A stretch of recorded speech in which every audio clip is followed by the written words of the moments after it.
E Deus trouxe essa palavra no meu coração. Se por acaso nós pudéssemos dar um título à mensagem do dia de hoje,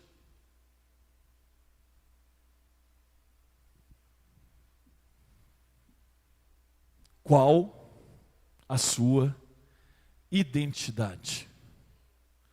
Queridos, todas as vezes que nós vamos tirar a identidade, a maioria das pessoas aqui já foram, é posto o seu dedo numa esponja de tinta e é cravado naquele papel da identidade a sua digital. Hoje, quando você vai no banco, talvez você nem precise de digitar senha mais, nem colocar o cartão. É só colocar a digital lá e já aparece tudo. Pelo menos no meu banco é assim.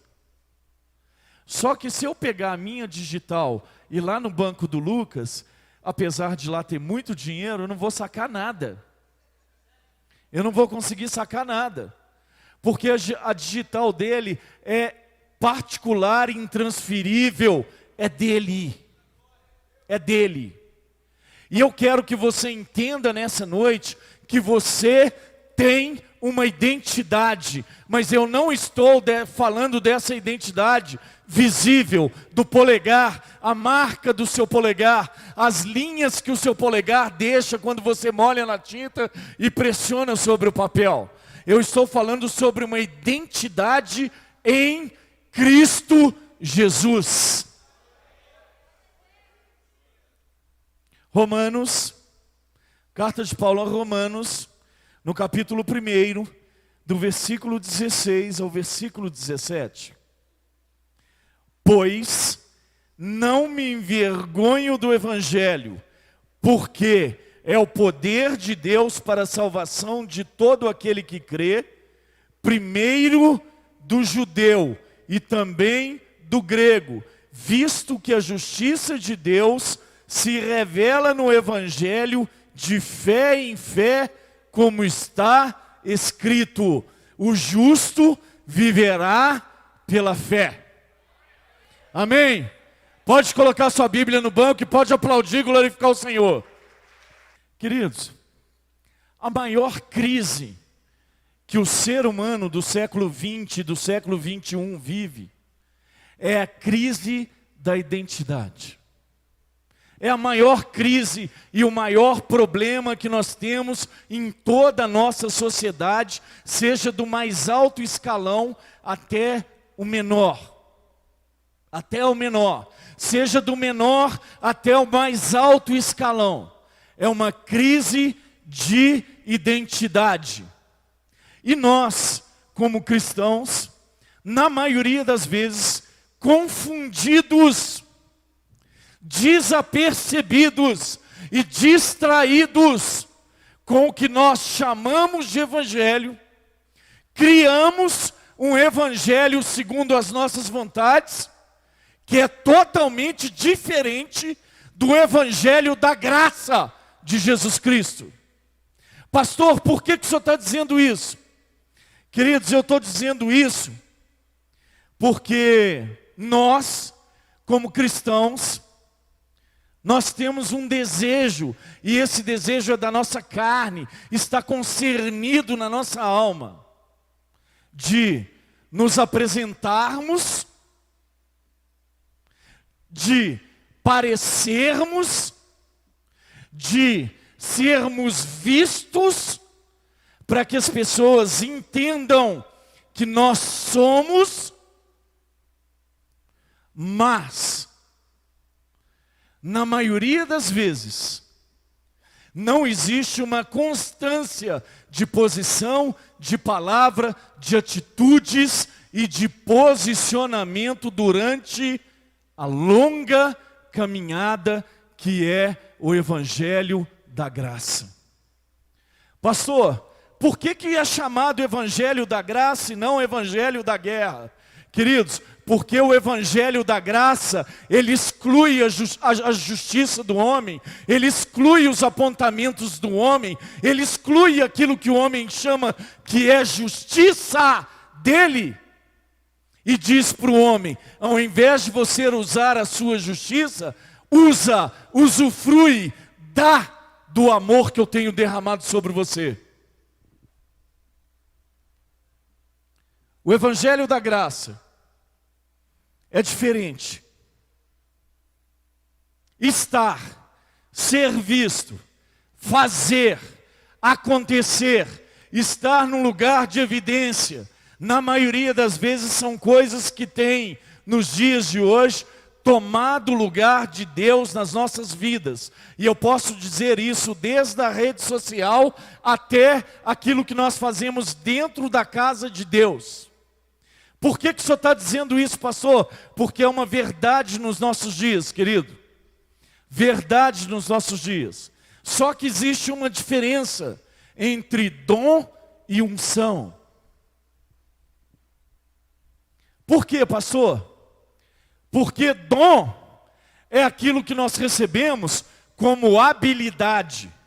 E eu determino aonde eu vou usar a minha habilidade. Ou para bem ou para mal. Com a intenção do coração corretamente. Ou com a intenção do coração olhando os meus próprios desejos. Em me manter num posicionamento aonde eu sou visto. Pastor, o que o senhor está dizendo? Eu estou dizendo que unção, querido, só acontece quando você é exprimido. Pastor, como é que é feito o azeite? A semente passa em 3 prensas. A primeira sai perfume, a primeira sai o óleo, a segunda sai perfume e a terceira sai remédio. Não tem como tirar com canudinho para não machucar a semente, não. Não, ela tem que ser prensada. Queridos, todas as vezes que nós somos prensados por uma situação, nós somos amassados e exprimidos por uma situação, nós revelamos a nossa caminhada em Cristo. Se ela está baseada no Evangelho, que me coloca num posicionamento onde eu sou visto, ou se eu estou no Evangelho, num posicionamento da graça de Deus. Aconteça o que acontecer na minha vida, vai acontecer porque o Senhor aprovou, porque a graça dele se manifestou na minha vida. Não pula etapa, não se ensoberbece, não cresce com seus próprios interesses, não julga mal, não julga, é o Evangelho da Graça. A palavra de Deus diz, e nós começamos a ler, pois não me envergonho do Evangelho, porque esse Evangelho é poder de Deus para a minha vida. Pastor, quando que o poder se manifesta na nossa vida? É quando nós estamos operando lá no altar, pregando, cantando, pulando, fazendo? Não. Não está falando desse poder sobre a vida das outras pessoas. Está falando do poder, do alcance do Evangelho da Graça sobre a sua vida, que é justificado pelo sangue do Cordeiro. E quando é que esse Evangelho da Graça, segundo a justificação, na segunda carta de Paulo aos Coríntios, no capítulo 5, no versículo 21, é derramado sobre as nossas vidas? Quando nós estamos sendo prensados sobre uma situação. Ou nós experimentamos o Evangelho da Graça, o favor imerecido sobre as nossas vidas, ou nós desistimos e abandonamos o barco. Queridos, eu estava conversando com um jovem ali, e Deus trouxe uma palavra muito simples no meu coração, sobre a Arca de Noé. A Arca tinha 3 andares? Era, não era? Tem isso, Gabriel, ou não? A arca tinha 3 andares? A Arca de Noé? Não. A arca tinha 3 andares. Amém? Eu acredito que o primeiro, lá em cima, ficavam os pássaros, porque eles voavam para sair do meio dos bichos, senão eles iam ser pisotados lá pelo elefante, pelo rinoceronte. No segundo andar, eu acredito, eu estou conjecturando, não está nada escrito aqui na Bíblia. Eu estou imaginando a situação da arca. No segundo andar da arca, ficavam os felinos, aqueles bichos que tinham facilidade para correr, para subir, tal. E no terceiro andar, no último andar, no primeiro andar, ficava o elefante, o hipopótamo, o jacaré, só os bichos que não conseguiam subir. Só que dentro da arca, querido, tinha uma particularidade. A arara gritava o tempo todo, em tempo de ensurdecer os outros. A maritaca também gritava, porque via arara gritava. O passarinho subia, o outro, e o passarinho cagava lá de cima, mijava e caía na cabeça do outro que estava embaixo. E aí lá embaixo tinha um porco-espinho. E quando o porco-espinho se sentia ameaçado, ele esticava o corpo todo e furava o animal que estava do lado dele. Aí o animal ficava com raiva e rugia. Aí o elefante cagava lá dentro da arca e dava aquele fedor. E aí a arca virava e eles caíam em cima. Pastor, por que você está falando isso da arca? Querido, por pior que pareça o lugar aonde você está, tome cuidado. Pode ser o lugar que Deus preparou e te plantou para que você continue vivo. Se por acaso algum daqueles animais pedisse para sair, porque estava fedendo demais, morria no dilúvio. Pastor, o que o senhor está dizendo com isso? Queridos, eu estou dizendo que esse evangelho, que não consiste no evangelho da graça, que revela a justiça de Deus sobre a minha vida e sobre a sua vida, não tem nada a ver com o evangelho da Bíblia. Se o seu evangelho olha os seus interesses e as suas vontades e as suas necessidades, e até quando você está muito bem, as coisas estão andando muito bem, você está muito feliz, esqueça esse evangelho, querido. Esqueça esse evangelho.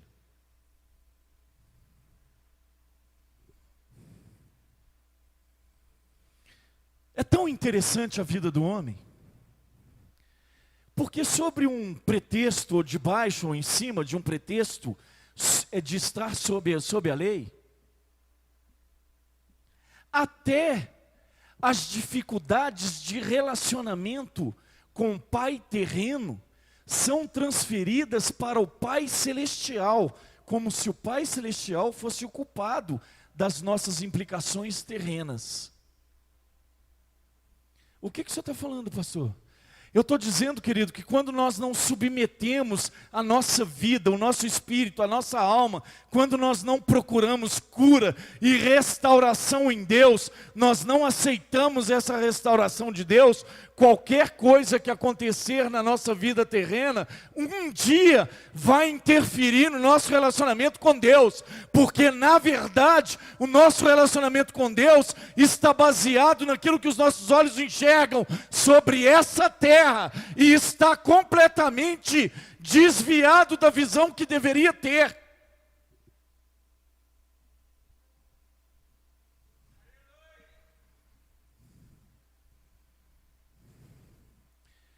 Quando nós olhamos para a figura do Pai espiritual, salvou, remiu, derramou graça, derramou amor, não olhou a minha condição, não olhou nada, e nós queremos comparar aquilo que nós vivemos sobre esse lugar com a figura do nosso Pai lá em cima, e nós andamos nesse evangelho baseado nessa linha de raciocínio.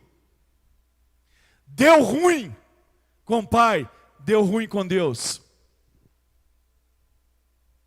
Por quê, pastor? Porque na verdade, querido, todos aqueles que não nasceram do Espírito vão militar sobre as coisas da carne. Vão andar segundo os desejos da carne. Pastor, mas por que o senhor está falando sobre novo nascimento? Queridos, aqueles que nasceram de novo, aqueles que têm convicção do que é o evangelho da graça sobre a vida deles, quando é feita uma ordenança sobre a vida deles, sabe o que eles fazem, queridos? Obedecem. Obedecem. Simplesmente obedecem, pastor Marcelo. Não questionam, não brigam, não, queridos, obedecem. Por quê, pastor? Porque eles já entenderam quem eles estão servindo. Eles já se desprenderam de estar nesse lugar, nesse posicionamento, de ser o centro das atenções, de estar no lugar de serem vistos. E eles entendem que aonde eles estiverem, seja o lugar que for, as pessoas precisam enxergar Cristo na vida deles. Cristo. Amados, quem é você em Cristo? Quem é você em Cristo? O fato de nós entendermos quem somos como filhos e sabermos quem é o Pai que temos, faz toda a diferença na nossa caminhada. Mas a pergunta que eu quero te fazer hoje é: quem é você? Qual a sua identidade em Cristo Jesus?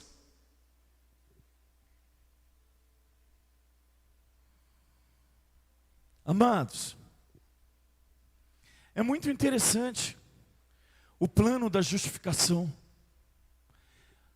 Segunda carta de Paulo aos Coríntios, no capítulo 5, no versículo 21, vai dizer o seguinte: aquele que não conheceu o pecado, o fez pecado por nós, para que nós fôssemos feitos justiça de Deus. Aquele que não conheceu o pecado, Jesus, Deus o fez pecado por nós, para que nós fôssemos a sua própria justiça. Em que é baseado a justiça de Deus sobre as nossas vidas? Faz uma reflexão sobre a sua caminhada e sobre a sua vida, e olha qual que é, aonde que está baseada a justiça de Deus com a sua vida e com a minha vida. Abre a terra e engole o Claudinei. Não, olha para ele com olhos de misericórdia e diz: Claudinei, você é meu.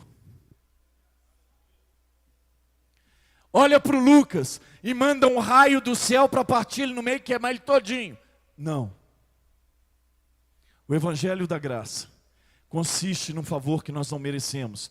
Olha para a vida do Lucas e diz: ele é o meu escolhido, e por isso eu estou com ele todos os dias até a consumação dos séculos.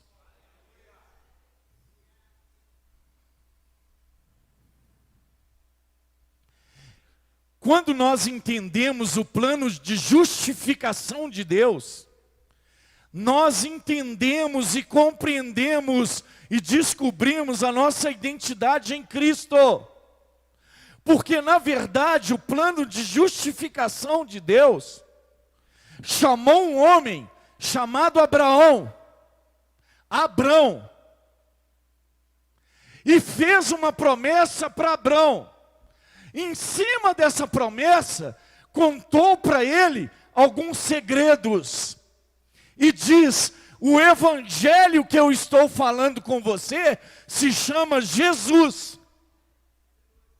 O noivo que eu quero que você conheça é o mesmo evangelho que se chama Jesus. Mas eu estou te contando esse segredo agora porque eu quero te apresentar a minha noiva, que é você. O plano da justificação de Deus vem revelar a minha identidade em Cristo, contar para você e para mim quem é o evangelho. E eu não sei qual que é a ideia que você tem de evangelho, mas eu quero te dizer que evangelho é uma pessoa e essa pessoa é Jesus. Eu não sei qual que é a ideia que você tem de noivo, mas eu quero te dizer também que esse noivo é Jesus. E eu não sei qual que é a ideia que você tem de noiva. E recentemente eu experimentei um casamento. e estava lá para fazer parte da ministração e vi a noiva entrando. E o Espírito Santo de Deus trouxe no meu coração, e eu fiquei olhando para o vestido dela, para saber se tinha uma terrinha suja, um pingo de terrinha que caiu lá e sujou o vestido da noiva. Cara, eu ficava olhando para aquele vestido branco que quase doía os olhos. Eu falei, Deus, não tem mancha, não tem mácula, não está sujo, não está amarrotado. É o melhor que poderia ter para essa situação. E a nossa ideia de noiva, do noivo que vai buscar, está distorcida por causa do evangelho que olha os meus interesses e os meus cuidados e as minhas vontades. Mas eu quero te dizer que se você vive um evangelho para fazer as suas vontades, esqueça, não é o evangelho da graça. Porque apesar de ser graça e favor imerecido sobre a minha vida, requer de mim esforço, requer de mim perseverança, requer de mim caráter, requer de mim posicionamento, requer de mim olhar para o pecado todos os dias e dizer não, comigo não.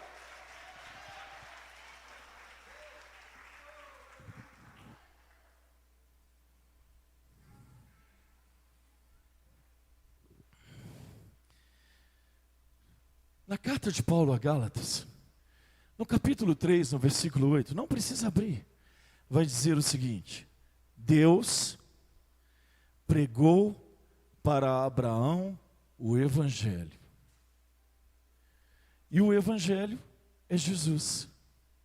Fica de pé e lê para mim, Gabriel.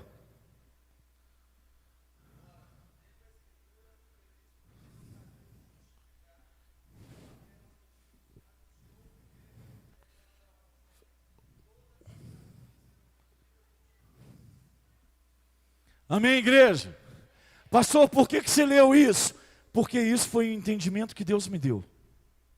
O próprio Deus chama Abraão e faz a apresentação para Abraão do Evangelho, prevendo que ele justificaria esse Evangelho e o faria pai de todas as nações.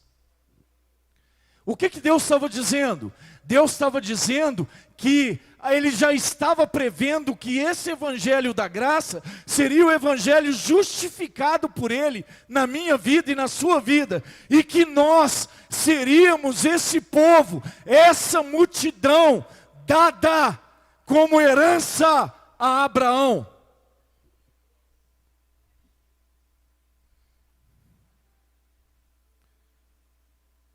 Cometemos um erro.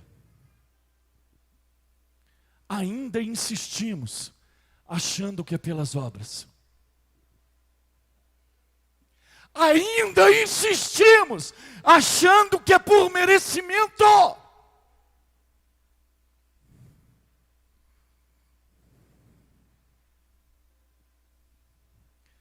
Mas Deus vai dizer, não é por obras, não é por merecimento, mas é pela fé. Queridos,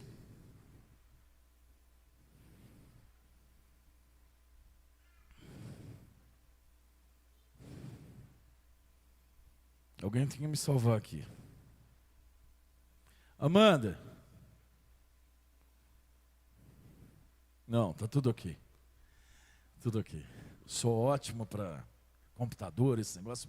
Cara, ótimo. Lucas, estou fera, velho. Mexo com o dedo. Eu estava digitando com o dedo só, o cara falou, que isso, velho? Para com isso. Uai, 29 anos só pode digitar com o dedo, né? Amém? Queridos, eu quero que você abra a tua Bíblia comigo. Olha, eu falei sobre 2 pontos muito importantes.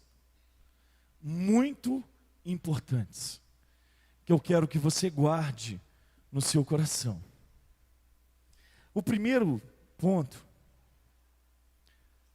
é o plano da justificação do Evangelho da Graça sobre a minha vida e sobre a sua vida, e o entendimento que eu tenho sobre o que é Evangelho.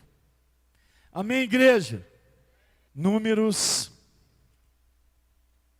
capítulo de número 20, versículo 2. Não havia água para o povo, então se ajuntaram contra Moisés e contra Arão. E o povo contendeu com Moisés e disseram: antes tivéssemos perecido quando expiraram nossos irmãos perante o Senhor, porque trouxestes a congregação do Senhor a este deserto para morrermos aí, nós e nossos animais? E por que nos fizeste subir do Egito para nos trazer a este mau lugar, que não é de cereais, nem de figos, nem de vides, nem de romãs, nem de água para beber? Então Moisés e Arão se foram diante do povo para a porta da tenda da congregação e se lançaram sobre o seu rosto, e a glória do Senhor lhes apareceu. Disse o Senhor a Moisés: toma o bordão, ajunta o povo, tu e Arão, teu irmão, e diante dele falai a rocha, e dará a sua água, assim lhe tirareis água da rocha, e dareis a beber a congregação e os seus animais. Então Moisés tomou o bordão, ou cajado, tomou o cajado de diante do Senhor, como lhe tinha ordenado. Moisés e Arão reuniram todo o povo diante da rocha, e Moisés lhe disse: ouvi agora, rebeldes, porventura faremos sair a água da rocha para vós outros? Moisés levantou a mão e feriu a rocha 2 vezes com o seu cajado, e saíram muitas águas, e bebeu a congregação e os seus animais. Amém, igreja? Pastor, o que tem a ver esse texto com o assunto que o senhor vai dizer? Ou que já está falando?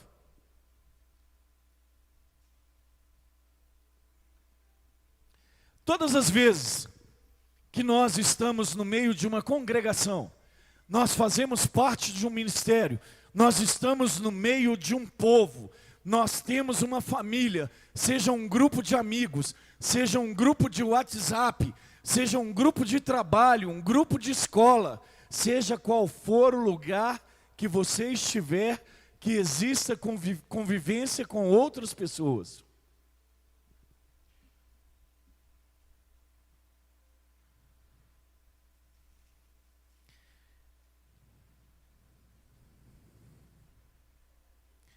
Se o seu entendimento de crer em Deus estiver divergente do evangelho da graça, que é justificado pelo sangue de Jesus Cristo em mim e em você, você vai ferir a rocha. Existem muitas pessoas, pastor Edson, ferindo a rocha. Muitas pessoas que ferem diretamente a rocha. Quando Deus deu a ordem a Moisés, Deus chama Moisés e Arão e diz: pega o teu cajado, vai até a rocha, fala com a rocha. Moisés, entristecido de coração, porque o povo se ajuntara contra ele e fora reclamar com Deus contra Moisés. Moisés, irado, pega o seu cajado, ajunta todo o povo como Deus mandou e fere a rocha 2 vezes. Pá! Pá! Por misericórdia do povo, Deus dá a água da rocha, mas não tira de Moisés a culpa, o pecado de ter ferido a rocha. Sabe por quê? A palavra de Deus, quando nós lemos o texto, diz: agora você não vai conduzir o povo mais até a terra prometida. Você não vai mais conduzir o povo. Pastor, o que o senhor está falando? Eu estou falando, querido, que servir na casa do Senhor é um privilégio. Privilégio! Privilégio! Mas nós, sem entendimento do que é justiça e do que é o evangelho da graça de Deus, trazemos o servir na casa do Senhor como se fosse um favor para aquelas pessoas que estão sobre aquele lugar. Por quê, pastor? Porque primeiro, os meus interesses. Primeiro, as minhas razões. Primeiro, aquilo que eu acho que é certo ou que é errado. Porque se eu achar que alguma coisa está errado, eu tenho o direito de simplesmente virar as minhas costas e ir embora do lugar que o Senhor me plantou. Amados, eu fico vendo todas as pessoas que saem de todas as igrejas, e elas saem por dois únicos motivos. Dois únicos motivos. Automerecimento. Achavam que mereciam muito mais do que lhes foi proporcionado naquele lugar. Ou autocondenação, ou autoperseguição, chamem como quiser. Acharam que sobre aquele lugar foram perseguidos. É engraçado que quando eu leio a Bíblia e a história de Jesus andando sobre as ruas e fazendo bem para as pessoas, curando, multiplicando, ressuscitando, levantando o cego, levantando paralítico, levantando toda sorte de maldição que estava sobre aquele povo, e que Jesus, como restaurador e como salvador, vem trazer toda sorte de bênçãos e de restauração e de boas novas para aquele povo. As pessoas olhavam para ele e chamavam ele de demônio. Espelhe, ele faz isso pelos demônios. Beelzebu, eram os nomes que Jesus era chamado. Eram os nomes que Jesus era chamado. O evangelho da graça é um favor, e merecido sobre a minha vida, é aquilo que eu não mereço. Mas ele traz sobre a minha vida responsabilidades. De quê, pastor? De me posicionar como um verdadeiro cristão. De andar segundo um verdadeiro cristão. E a nossa crise de identidade vai desde a nossa vestimenta, como nós nos portamos, como nós falamos, como nós agimos no nosso local de trabalho, na nossa faculdade, em todos os lugares que nós vamos, desde a nossa caminhada na igreja, até a nossa caminhada na igreja. Porque hoje, quando você anda pelas ruas, você não sabe quem é cristão e quem não é cristão. Por quê, pastor? Porque isso é uma tristeza do meu coração. É uma tristeza. Sabe por quê?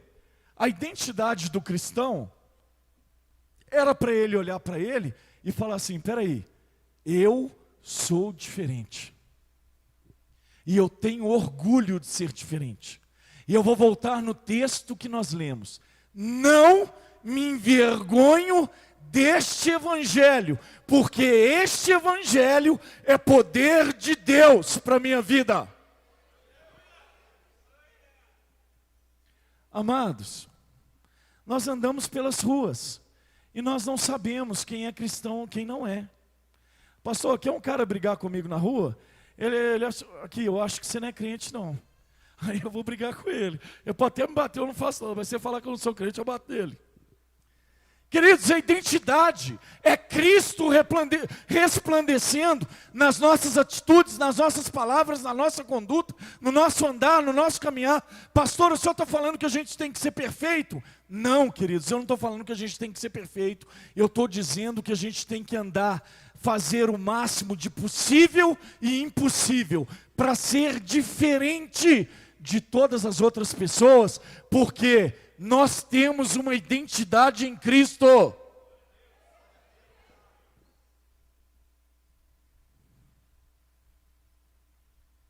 Tem o significado aí, Reinaldo? O que Moisés fez? Quando Moisés bateu na rocha, feriu a rocha. Moisés era simplesmente o homem que subia para conversar com Deus face a face. Todo mundo ficava embaixo, Moisés subia. Se Moisés descesse de lá feliz, todo mundo olhava e falava: Deus é com Moisés, Deus está feliz com Moisés, então Deus está feliz conosco. Moisés feriu e bateu na rocha, feriu a rocha. Eles olharam para a imagem de Moisés e disse: Deus está com raiva da gente e vai nos ferir. Pastor, o que você está dizendo? Eu estou dizendo para mim e para você, querido. Se você não é levantado como líder em um ministério sobre esse lugar ou sobre qualquer outro lugar, eu quero dizer que a responsabilidade que está sobre a sua vida é de fazer a leitura certa de quem é Deus, o Deus do Evangelho. Porque se você fizer uma leitura distorcida e se passar essa leitura distorcida para alguém, eles não vão conhecer o Deus da Bíblia, o Deus do Evangelho. Eles vão conhecer qualquer outro Deus, de menos esse Deus. E aí existe a responsabilidade daqueles que estão anunciando. Porque se eu anunciar de uma forma incorreta, eu estou descaracterizando aquilo que Deus é. Deus é bom, Deus é amor, Deus é misericórdia, Deus perdoa, Deus tem um plano para os nossos inimigos. Qual que é o plano de Deus para os nossos inimigos? Colocar uma espada na mão do Sérgio para ele fazer picadinho dos inimigos? Não. Transformar a vida deles com a graça que já está derramada sobre a minha. A minha justiça, a justiça de Deus sobre a minha vida, no Evangelho da Graça, consiste em olhar para aqueles que me feriram e perdoar. Isso é o Evangelho da Graça. O resto não é Evangelho.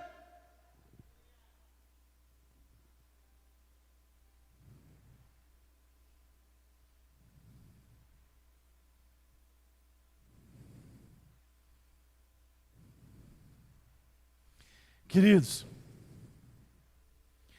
crer certo em quem Deus é, muda completamente o nosso estilo e a nossa maneira de vida. E quando eu estou falando sobre estilo e maneira de vida, eu não estou falando de mim, mas eu estou falando do meu irmão que está na minha frente. Porque se o seu evangelho olhar para o seu umbigo, não é o evangelho da graça. Agora, se o meu evangelho conseguir olhar para o Osmar com olhos de misericórdia e o Osmar fazer o mesmo que eu, nós estamos comungando do mesmo evangelho.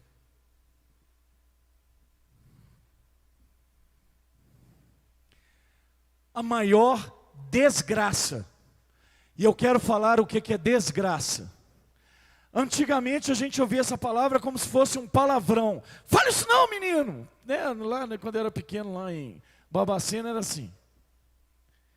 Querido, não é nada mais do que a ausência da graça de Deus sobre uma situação, sobre uma família, sobre uma casa, sobre uma instituição, sobre uma igreja, sobre uma liderança, sobre os liderados, sobre tudo. Sobre tudo.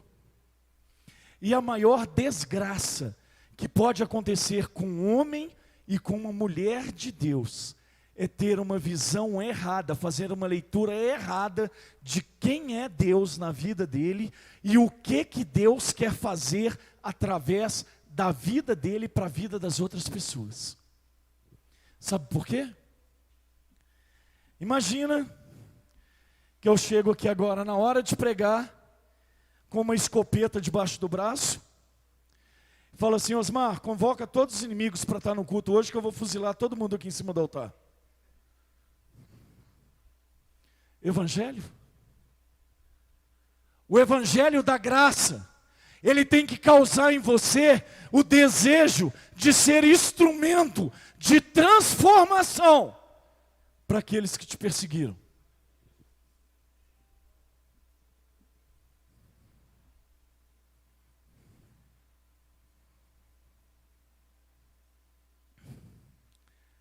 Na maioria das vezes, nós somos movidos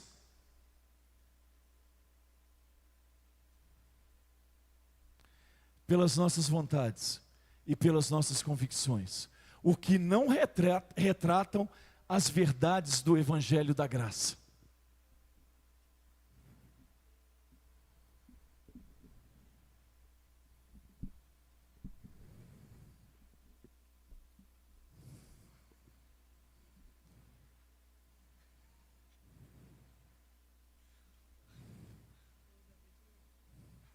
Nós, quando estamos com essa visão distorcida, sempre vamos achar que merecemos mais e que somos injustiçados demais. Sempre. Eu merecia mais. Eu sou muito injustiçado. Sempre.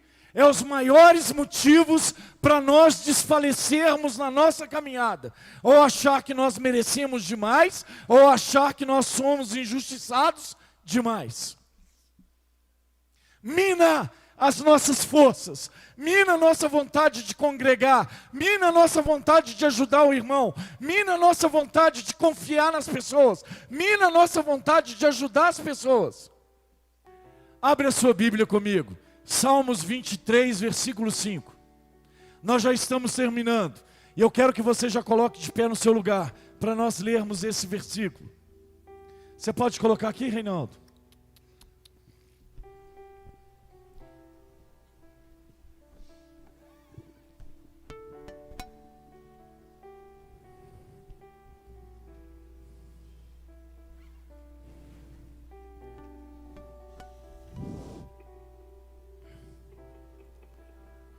Você pode ler junto comigo? 1, 2, 3. Prepara-se-me uma mesa na presença dos meus adversários. Unges minha cabeça com óleo, o meu cálice transborda. Amém? Deixa eu te falar algumas características e eu já estou terminando ali. São só 3. Estou terminando, Osmar. Todas as vezes que nós lemos esse texto, nós temos o entendimento que essa mesa que o Senhor preparou para nós é como se fosse uma espada para a gente ferir os nossos inimigos. Ou nós olhamos para essa mesa e achamos que essa mesa tem uma jarra de veneno que a gente vai dar para os nossos inimigos. Só que o entendimento disso está completamente equivocado por causa das nossas vontades e das nossas convicções. Porque na verdade Deus usa a mesa para juntar pessoas no mesmo propósito. A mesa não é espada, não é guilhotina, não é bomba e não é 45 armada até no talo. Sabe o que é a mesa na presença dos meus adversários?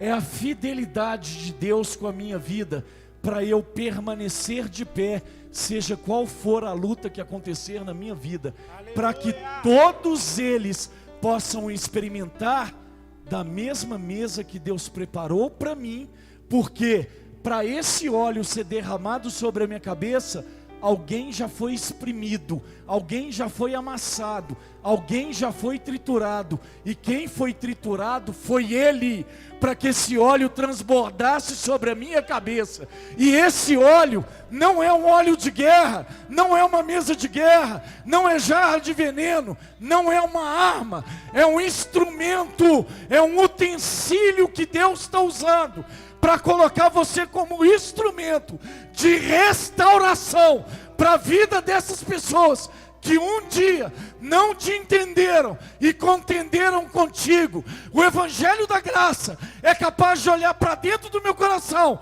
e eu olhar para o meu inimigo e dizer para ele: eu te perdoo e quero que você comece a sua caminhada comigo de novo.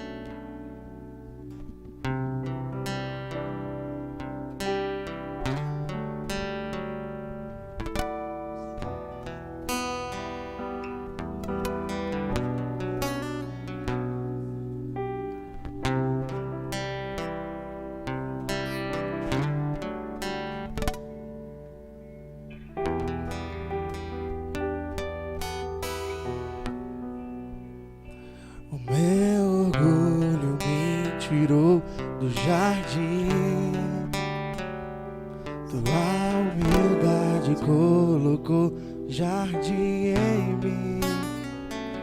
E se eu vender tudo que tenho em troca do amor, eu falharia.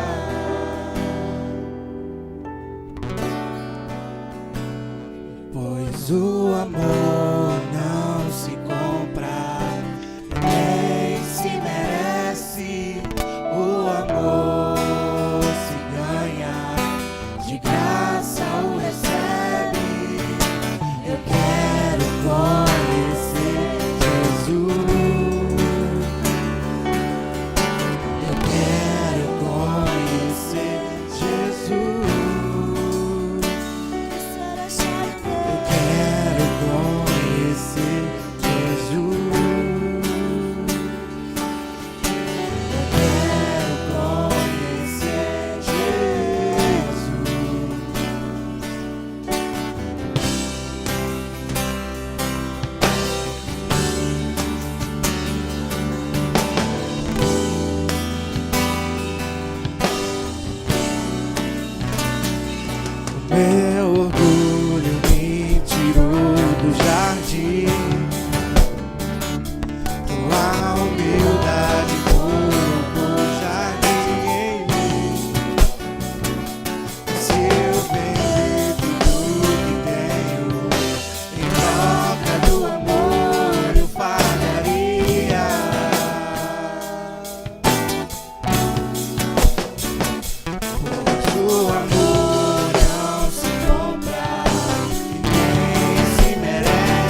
Você pode aplaudir o Senhor, querido.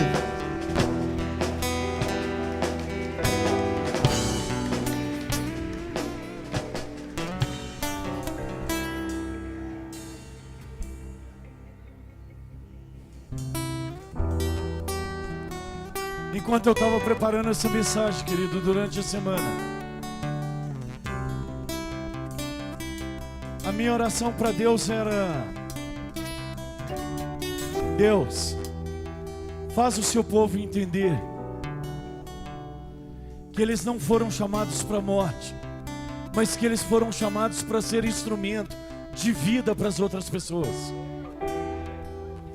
Queridos, nesse ano todo, de muita tribulação e de muita guerra, muitas dificuldades, acometido de tantas coisas, eu olho para toda essa situação, e a um primeiro momento, quando isso estava acontecendo, meu coração ficou muito atribulado, e as pessoas que estavam mais próximas de mim, elas perceberam isso. Mas existe um diferencial de entendimento desse evangelho sobre a minha vida, querido. Porque eu estou orando, e eu estou pedindo uma oportunidade para Deus. Sabe para quê? Me dá uma oportunidade de conversar com cada uma delas. Sabe para quê? Para pedir perdão para cada uma delas, independente do que aconteceu. Se eu as magoei, se elas me magoaram, se eu as feri, se elas me feriram, eu tenho pedido a Deus todos os dias uma oportunidade. Seja na padaria, no supermercado, seja no encontro casual, seja onde for, para que eu possa olhar dentro dos olhos de cada uma delas e elas compreenderem que sobre a minha vida repousa o evangelho da graça, que me faz olhar para a vida das pessoas com misericórdia, porque o amor é dele, não é meu mais, é dele. E nós cometemos muitos erros. Usamos a mesa preparada diante deles como se fosse uma espada afiada, e usamos a nossa vida como um instrumento de morte para a vida deles, querendo revidar na mesma moeda aquilo que nós sofremos.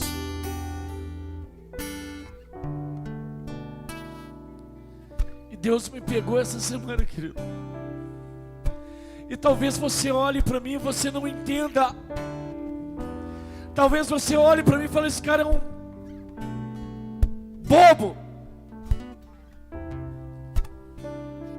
Querido, o evangelho desse lugar, o evangelho que o pastor desse lugar está falando, ele pode errar em alguns momentos, porque não tem ninguém perfeito aqui, queridos. E eu não estou falando de cometer pecado deliberadamente, eu estou falando de errar por impulso, ou errar por uma decisão errada, ou por uma palavra que foi mal colocada. Mas esse evangelho tem que nos voltar lá no pé